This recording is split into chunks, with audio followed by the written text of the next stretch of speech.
Efesios 2, capítulo 2, empezando con el versículo 1.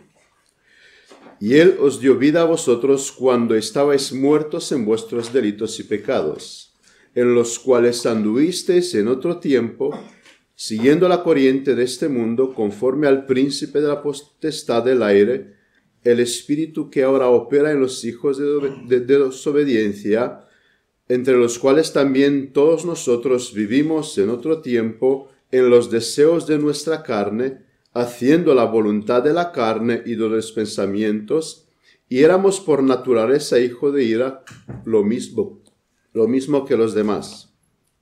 Pero Dios, que es rico en misericordia, por su gran amor con que nos amó, aun estando nosotros muertos en pecados, nos dio vida juntamente con Cristo, por gracia sois salvos. Y juntamente con Él nos resucitó y asimismo nos hizo sentar en los lugares celestiales con Cristo Jesús, para mostrar en los siglos venideros las abundantes riquezas de su gracia en su bondad para con nosotros en Cristo Jesús. Porque por gracia sois salvos, por medio de la fe, y esto no de vosotros, pues es don de Dios, no por obras para que nadie se gloríe. Estamos en una miniserie que se intitula Las 5 solas de la Reforma. Esas 5 solas de la Reforma decíamos que fueron cinco principios que los reformadores establecieron porque han visto en la Escritura que estos 5 principios son normas de fe, de obediencia, y son unos principios que Dios nos ha dado.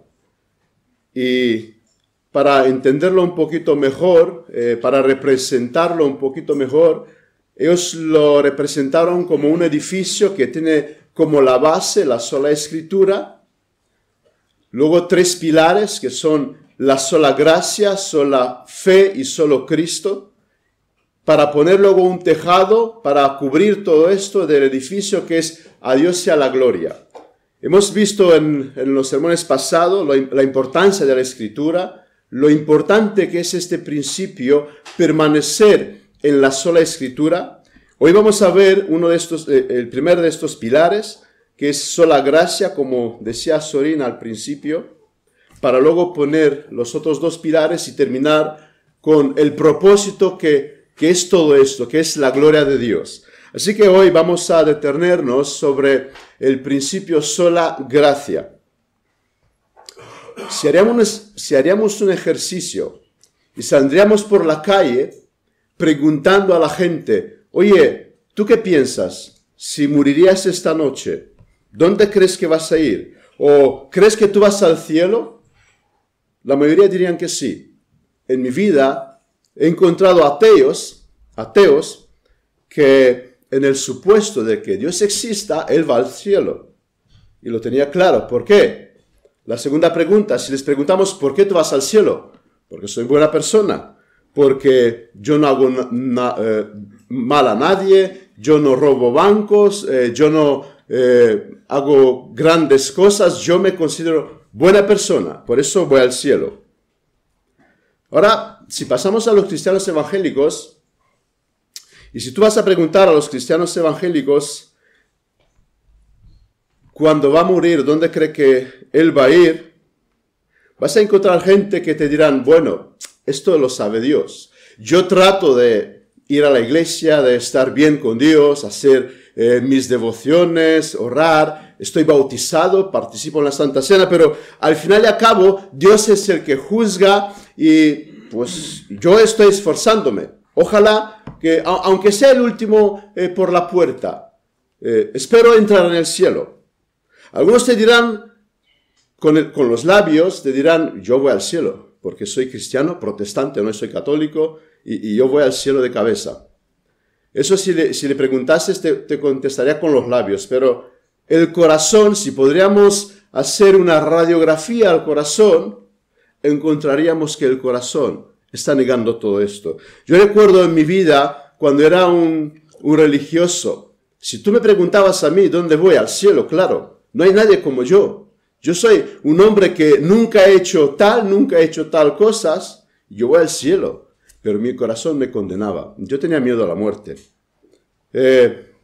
Entonces, los cristianos piensan que van al cielo algunos y otros piensan que no, y no lo tienen muy claro. Ahora, si miramos un poco las religiones de este mundo, y si preguntaríamos a los budistas qué hay que hacer para ganar la salvación, ellos te darán 8 pasos para llegar a la meta. Eso es obras. Si preguntamos al budismo, ellos nos darán la ley de karma y de la reencarnación, o sea, obras. El judaísmo cumple las leyes, la ley mosaica, cumple la ley de Moisés. Eso es obras. Si hablas con los musulmanes, ellos te dirán que tienes que seguir el código y cumplir lo que Allah nos ha dado. Y a ver si luego te has ganado con tus buenas obras, con tu esfuerzo, la entrada al cielo.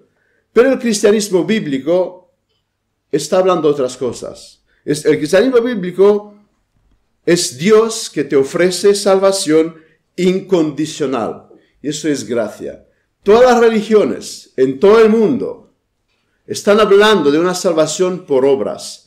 El cristianismo bíblico te está hablando de una salvación por gracias, por gracia, y el amor de Dios que se nos ofrece incondicional. Y cuando hablamos del cristianismo, tenemos que decir que la mayoría de las denominaciones se alejan de esta verdad. Ellos te dirán, la salvación es por gracia. Los católicos te dirán lo mismo, la salvación claro que es por gracia.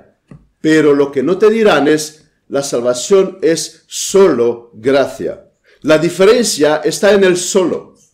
Es por gracia, es por Cristo, pero no podemos poner el solo. Tú tienes que colaborar con esta gracia de Dios. Si no, de nada sirve la gracia de Dios.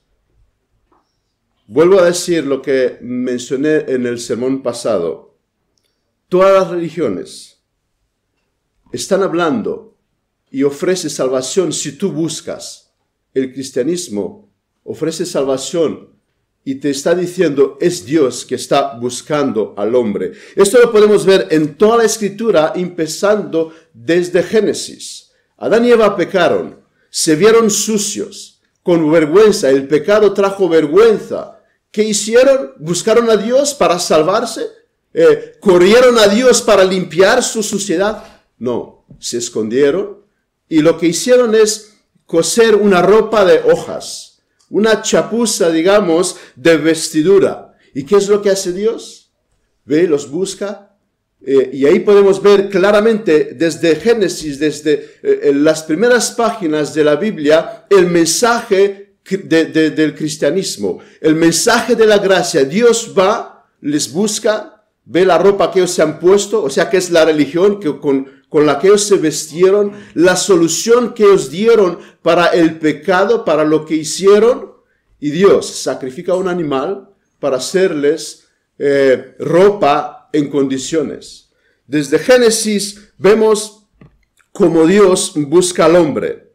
Él dijo, si vais a comer, vais a morir. Y realmente murieron espiritualmente. Pero la gracia de Dios los buscaron, y la gracia de Dios buscó a Adán y Eva. Cuando pensamos en esto, nosotros tenemos que pensar en nuestras vidas. Hemos pecado contra Dios. Hemos pecado quebrantando una de cada los 10 mandamientos. Y la pregunta es, ¿qué hacemos nosotros hoy aquí? Teníamos que estar en el infierno.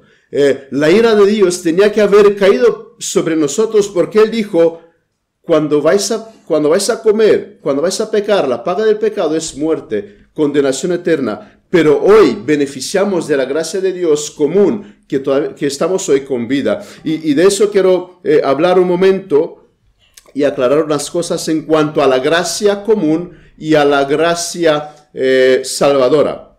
La gracia común, leemos en Mateo 5:45, para que seáis hijos de vuestro Padre que está en los cielos, que hace salir su sol sobre malos y buenos, y que hacen llover sobre justos e injustos. Dios tiene misericordia y gracia con todos los hombres. Los ateos también tienen hijos, tienen salud, gozan de dinero, de cosas terrenales, de alegría. Todo eso viene de parte de Dios. Dios está dando su gracia a todos los hombres. Y eso es la gracia común. Y la gracia particular, que es la gracia que trae la salvación, leemos de ella por ejemplo, en Gálatas 1:15, pero cuando agradó a Dios que me apartó desde el vientre de mi madre y me llamó por su gracia. Eso es la gracia que trae salvación, la gracia que Pablo habla aquí. Vemos que Dios por su gracia llama a pecadores a la salvación. Y hablando de estos dos aspectos, también la gracia común de Dios, no solo que Dios está ofreciendo cosas terrenales a los hombres, Él también está ofreciendo gracia espiritual a los hombres. ¿Y a qué me refiero? Lucas en Hechos 14:16 habla que en las edades pasadas Él ha dado a toda la gente andar en sus propios caminos. Él ha dejado a toda la gente andar en sus propios caminos, si bien no se ha dejado a sí mismo sin testimonio. Aunque Él nos salvó a todos los de las edades pasadas, eso no quiere decir que Dios no se dejó sin testimonio. Y Pablo en Romanos 1:19, porque lo que de Dios se conoce les es manifestado, pues Dios se lo ha manifestado. Pero ¿qué vamos a decir hoy en día? Que cualquiera que quieren pueden acceder a una Biblia. Hoy es tan fácil escuchar un mensaje, una predicación, un sermón en el internet. Hoy Dios no se dejó sin testimonios y hay muchas iglesias, aunque solamente muchas sirven solo para escuchar una lectura bíblica. La gracia común espiritual de Dios está sobre todos los hombres. Pero no de esto voy a hablar en este sermón, sino de la gracia que trae salvación. La gracia que salva. La gracia, como hemos leído, dice Pablo, cuando se manifestó la bondad de Dios, Él me llamó por su gracia. Aunque Dios ha dado gracia común a los hombres, de escuchar predicaciones, de tener sus Biblias, Él dio su gracia salvífica, su gracia salvadora a su pueblo, a sus elegidos. En el cristianismo, la salvación es por la gracia. ¿Y por qué es por la gracia? Voy a tratar en este sermón de demostrar por qué es necesaria la gracia, por qué tiene que ser por la gracia, por qué no es por las obras, por qué no pudo ser como para los judíos o para los musulmanes, para que tú hagas cosas, así comprarte el billete para ir al cielo. Una definición que encontré de la gracia, y estoy citando, dice: el significado bíblico de la gracia está asignado al concepto de favor o bondad, mayormente cuando no ha sido merecida o ganada, especialmente para los pecadores. Y un comentarista también define: la palabra gracia es una especie de abreviatura de la gran suma de todas las bendiciones no merecidas que llegan a los hombres por medio de Jesucristo. Describe principalmente lo que nosotros, a falta de una expresión mejor, tenemos que definir como una disposición en la naturaleza divina. Significa el amor incondicional, inmerecido, espontáneo, eterno de Dios, que perdona y que desciende de lo alto.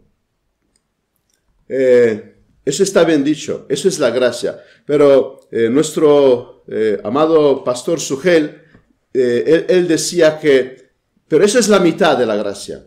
Dios nos da su bondad, su misericordia, pero eso es la mitad, porque la gracia de Dios no es que Dios nos ofrece misericordia. Él nos da lo contrario de lo que merecemos.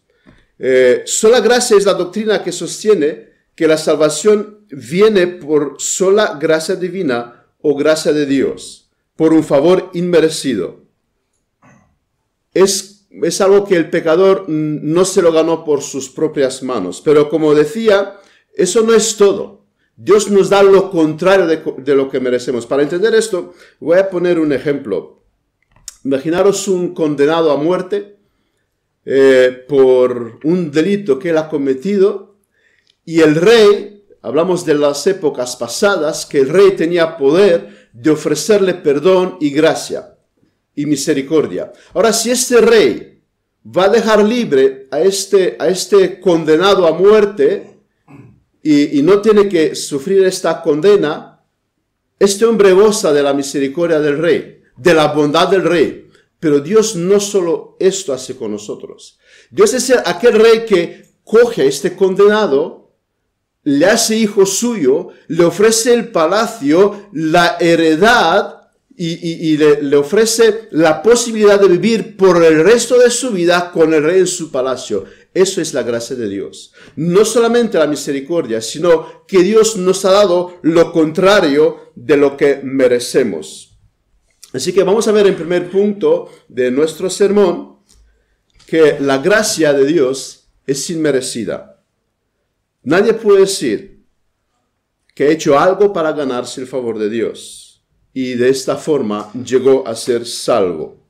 Y en este apartado vamos a ver una cosa. El hombre es depravado total. Por eso la gracia es inmerecida, porque el hombre, lo que la teología conoce, la doctrina de la depravación total. Esto lo podemos leer en Romanos 10, por ejemplo. Bueno, lo hemos visto en nuestro texto, donde dice que nosotros estábamos muertos siguiendo la corriente de este mundo. Cuando alguien se mira en el espejo, ve esta clase de persona, uno que está muerto, que sigue la corriente de este mundo. En Romanos 3, no hay quien entienda, no hay quien busque a Dios, no hay temor de Dios. 2 Corintios 4, en los cuales el Dios de este siglo cegó el entendimiento. 2 Timoteos 2, en que están cautivos a la voluntad de Satanás. Esta es la radiografía del hombre. Eso es el hombre. Cuando nosotros queremos ver quién es el hombre y miramos estas cosas, nos damos cuenta y decimos: el hombre es depravado totalmente. El pecado nos ha dañado. El pecado nos ha traído muerte y ha dañado nuestra mente, nuestra voluntad y nuestro corazón. Y la Biblia enseña que el hombre aborrece a Dios. En Romanos 1:30, murmuradores, detracadores, aborrecedores de Dios, injuriosos, soberbios, altivos, inventores de males, desobedientes de los padres. Y es más, la luz vino al mundo. Está diciendo Juan, ¿y qué hicieron los hombres? Y los hombres amaron más las tinieblas que la luz, porque sus obras eran malas. ¿Por qué la gracia es inmerecida? Porque si tú ves todas estas características del hombre y luego hablas de su salvación, es imposible. Es imposible uno que está muerto, que no entiende, que está ciego, que está cautivo en la mano de Satanás, que aborrece a Dios, sea salvo. Pero ¿cómo podemos pedirle a alguien así: mira, tú tienes que hacer buenas cosas para ganarte tu salvación? Es imposible. Por eso la gracia, hemos dicho en el primer lugar, que es inmerecida.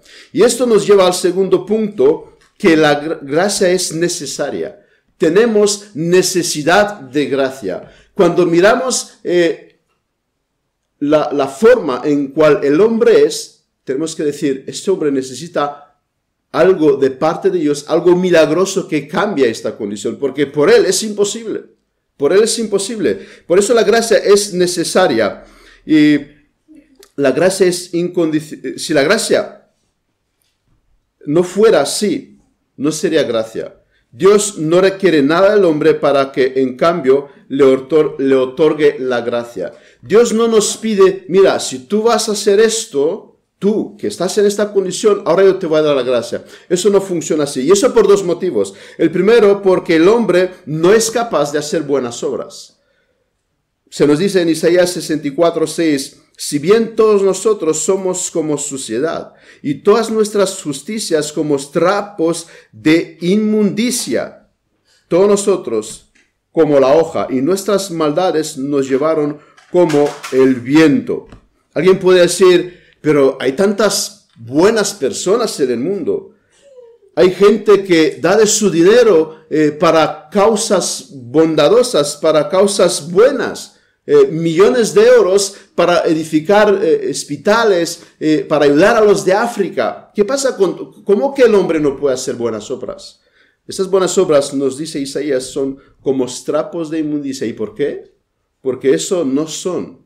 Estas obras no se hacen para la gloria de Dios. Estas obras se hacen para recibir el aplauso de la sociedad, el aplauso de los de alrededor y tratar de ganar el favor de Dios con otros medios que no es la sangre de Cristo, es despreciar la sangre de Cristo, que es el único camino para la salvación.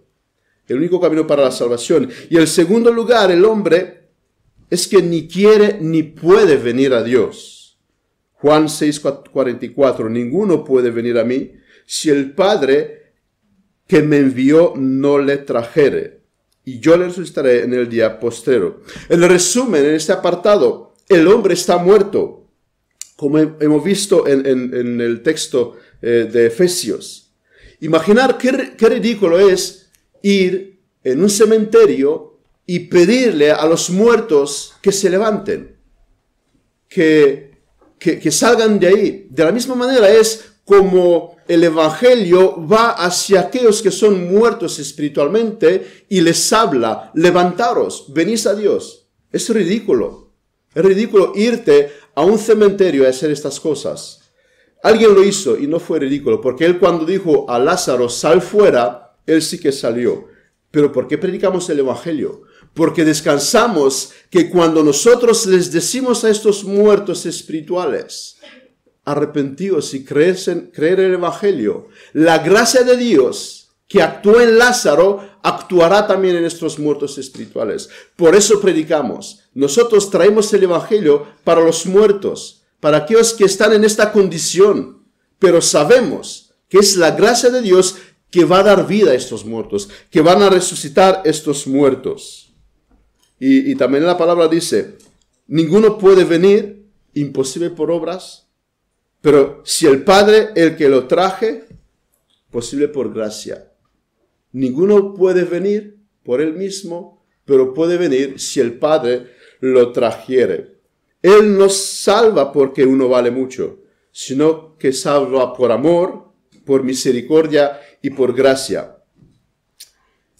En el tercer lugar, el tercer punto de ese sermón, el tercer aspecto de esta gracia es que la gracia de Dios es soberana.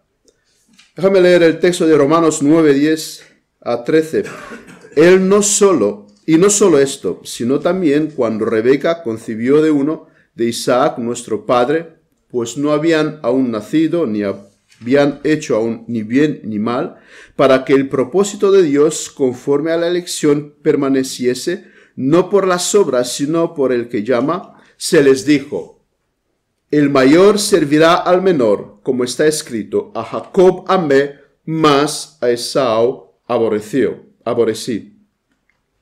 Una vez una mujer le preguntó a Spurgeon, le dijo, pastor, yo no entiendo este texto. A la cual Spurgeon dijo, yo tampoco, pero amada querida hermana, ¿qué es lo que tú no entiendes? Yo no entiendo por qué Dios aborrecí a Esaú. Al cual Spurgeon dijo, esto yo lo entiendo. Lo que yo no entiendo de este texto es por qué Dios amó a Jacob. La pregunta no es por qué muchos se pierden, por qué muchos llegan al infierno. La pregunta es por qué algunos llegan al cielo cuando no merecemos, cuando no es justo que nosotros, que somos culpables delante de Dios, podríamos ser perdonados y poder entrar en el cielo, delante de un Dios que es justo, delante de un Dios que dijo, la paga del pecado es muerte, delante de aquel que dijo que si tú quebrantas una ley, te haces culpable de toda la ley de Dios. ¿Por qué aún así Dios amó a Jacob? Dios amó a sus elegidos. Sé que la cristiandad, cuando escucha esta doctrina, levanta sus puños y no están de acuerdo. Dirán, Dios es tirano si Él está haciendo estas cosas. ¿Cómo que Dios salva a algunos y a otros no? Tienen objeciones a esta doctrina. Pero nosotros lo que hacemos es leemos las Escrituras, por eso el principio sola Escritura, lo que hemos hablado antes, y dejamos en un lado de momento nuestra razón. Pero luego sí que podemos apelarle y vamos a poder entender estas cosas. Lo que muchos no entienden, que el hombre no es hijo de Dios. Como me decía a mí un pastor de los Estados Unidos aquí en España, un misionero, todos somos hijos de Dios. ¿Cómo Dios puede mandar a algunos hijos al cielo y a otros al infierno? Por eso es importante la sola Escritura, para que entendamos que el hombre, cuando viene en este mundo, es hijo de Satanás, no es hijo de Dios. Pero voy a traer 3 ejemplos para argumentar, un poco razonando esta doctrina, la soberanía de Dios. Y el primer ejemplo, hay muchos niños hoy en día maltratados, que no tienen para comer, huérfanos, que mueren de hambre. ¿Alguien nos puede acusar de injusticia por no adoptar a estos niños? Pues lo que no acepta la soberanía de Dios, están acusando a Dios de esto. El segundo ejemplo, la Iglesia de Cristo es considerada como su esposa. Y el Código Civil establece que alguien cuando se casa lo tiene que hacer en libertad y nadie le tiene que imponer con quién casarse. Lo que hacen estos cristianos que no están de acuerdo con la soberanía de la gracia de Dios, están diciendo, Cristo, pero cásate también con aquellos. ¿Verdad que nadie nos impone a nosotros esto? Y decimos, eso tiene que ser así. Ahora, ¿por qué a Dios le pedimos que sí Él haga lo que a nosotros nos parece injusto? El tercer ejemplo, podemos traer muchas argumentaciones, pero el tiempo es limitado. La gracia para nosotros es gratis, pero a Dios le costó. Y en la cruz Cristo pagó los pecados de cada uno de sus elegidos. El infierno que yo tenía que sufrir en la cruz, el infierno que yo tenía que sufrir por la condenación, lo que tú tenías que recibir en el infierno por tus pecados, una eternidad separado de Dios, es lo que Cristo en la cruz lo sufrió en nuestro lugar. Cristo en la cruz no se fue a morir como otro mártir más, no. Cristo en la cruz cargó con el sufrimiento tuyo, el sufrimiento mío, y ahí en la cruz Él recibió y pagó hasta la última gota. Él tomó todo el vaso. Si Dios tiene que salvar a alguien, su condenación tiene que cargar sobre Cristo en la cruz. A Dios no le fue gratis nuestra salvación. A Dios le costó la muerte de su Hijo Jesucristo, de el amado Hijo Jesucristo. No fue un decreto que un rey lo puede dar y bueno, todos libres, todo, no pasa nada aquí. No, es que este rey tuvo que pagar. Por eso cuando pedimos que Dios salve a todos, pedimos que Él sigue pagando más también por ellos.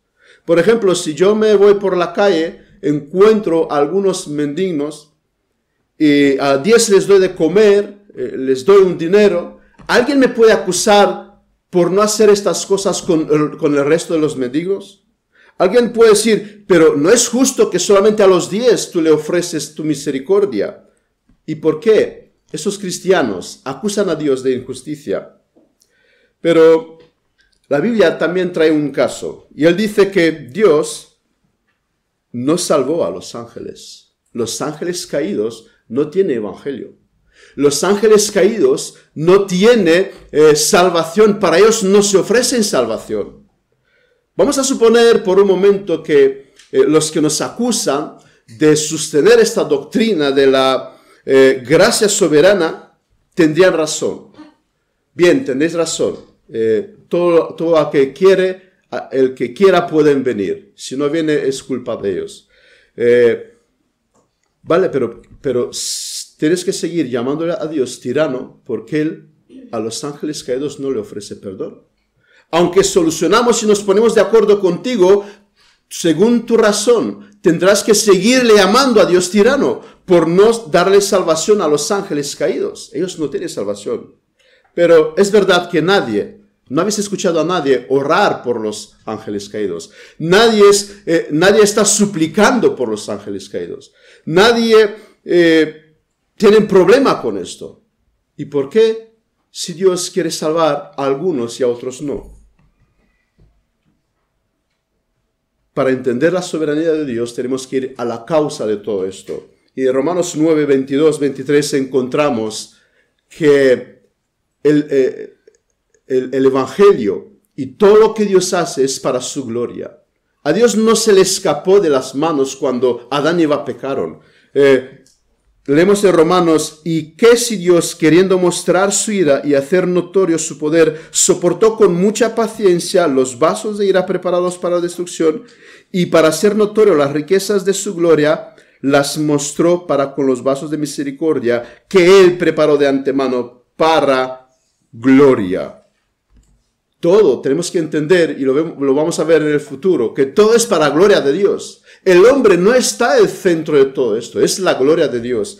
Y si leemos atentamente a las Escrituras, vamos a entender por qué Dios es soberano cuando Él escoge a quién salvar y a quién no. El cuarto punto, la gracia es irresistible. Pensemos en la conversión de Pablo, un hombre que iba de camino a Damasco a dar muerte a los cristianos, a perseguir la iglesia de Cristo. Todo esto en el día que Dios le dice, hasta aquí Pablo, ahora vas por este camino. ¿Pudo Pablo hacer otra cosa? Imposible. Pensemos en Mateo y Zaqueo, esos dos hombres que amaban el dinero, que tenían un trabajo visto como un trabajo de traidor. Lo único que le importaba era el dinero, hasta que el día que Cristo pasó al lado de ellos y los llamó para que los sigase. ¿Qué hicieron ellos? Un hombre amante del dinero, cuando la voz de Dios te llama, tú no puedes hacer otra cosa, sino dejar todo, dejar el dinero, dejar de perseguir la iglesia y seguir a Cristo. Luego, la resurrección de los aquellos muertos que Cristo, cuando fue en la tierra, lo resucitaron. Cuando Él le dice a Lázaro, y esa es una parábola, una parábola que nos habla cómo sucede la salvación del hombre. Cuando Cristo se acerca a la tumba de Lázaro, le dice, Lázaro, sal fuera. ¿Y Lázaro qué hizo? Déjame pensarme un momento si quiero salir o no quiero salir. No hizo esto. O cuando le dijo a aquella niña, levántate. Ellos no tuvieron opción, porque cuando la gracia de Dios llama es irresistible. No puedes resistir. Ahora sí, tú puedes resistir a Dios, pero no a la gracia de Dios. Tú puedes ir contra Dios. De hecho, es lo que estamos haciendo mientras viene la gracia de Dios. No queremos escuchar a Dios. Resistimos a Dios, pero nunca podemos resistir a la gracia de Dios. Si la salvación se dejaría en la mano de los hombres, seríamos todos perdidos. Pero gloria a Dios que es por la gracia, es por lo que Él hace. Y Pablo en Tito resume esta doctrina y nos dice que porque nosotros también éramos en otros tiempos insensatos, rebeldes, extraviados, esclavos de concupiscencia y deleite diversos, viviendo en malicia y envidia, aborrecibles y aborreciéndonos unos a otros. Pero cuando se manifestó la bondad de Dios nuestro Salvador y su amor para con los hombres, nos salvó, no por obras de misericordia, no por obras que nosotros hemos hecho, sino por su misericordia. Esa es la salvación, es cuando entra en acción la misericordia de Dios que llama irresistiblemente. El quinto punto que vamos a tratar es que la gracia es segura. En nuestro texto hemos leído, sois salvos. Por gracia sois salvos. ¿Cuándo lo seremos? Los musulmanes no lo tienen claro. Tendrá que pasar el juicio a ver si son salvos. Los católicos también. Pero aquí la palabra nos dice, sois salvos. ¿Desde cuándo somos salvos? Desde cuando hemos conocido a Cristo. Cristo en Juan 17, esa es la vida eterna. que te conozca a ti, al único Hijo y a Jesucristo que tú has mandado. ¿Cuándo empieza la vida eterna? Esa es la vida eterna, que tú conozcas a Dios. Empezamos a tener vida eterna en el momento que la gracia nos ha llamado. Empezamos a tener el cielo desde aquel momento que Cristo nos llamó por su gracia. Y la palabra nos promete, sois salvos. La vida eterna empieza cuando uno nace de nuevo. Y por eso es eterna. Y por eso es que dura para la eternidad. Y si es eterna, no se puede terminar. Por eso creemos también, pero eso es otro aspecto, que la salvación no se pierde porque es eterna. Si no es eterna, es que no es eterna. Es tan fácil. Y tristemente escuché estos días a un pastor muy famoso en Rumanía. Él decía que ni en el cielo podemos tener seguridad. Y apelaba al ejemplo que los ángeles cayeron del cielo. A este pastor le tenemos que decir, lee la Escritura, porque los ángeles del cielo no tenían esta promesa, tenéis vida eterna. Nosotros sí. Se nos dijo, y la vida eterna es esta. Y Juan 10:28, y yo les doy vida eterna y no perecerán jamás. Muchos no entienden esto porque no leen bien las Escrituras, porque no son enseñados, o porque no confían en las Escrituras. Sí, es verdad, la Escritura dice, pero ¿qué tal si yo contribuyo a guardar esta salvación? Y así lo hago más segura. Pero si la Biblia lo hace segura, lo que nosotros aportamos es cosa humana. Es cosa humana. También muchos evangélicos no tienen la seguridad de la salvación. Porque posiblemente nunca lo han experimentado. Si alguien no experimentó la salvación, aunque lee, yo les doy vida eterna, jamás perecerán. Ya, pero yo no lo tengo. Yo no puedo creer esto porque todavía no lo tengo. Y esa es la causa por la que muchos no gozan de esta doctrina que la salvación, la gracia es segura. Vamos a terminar en oración.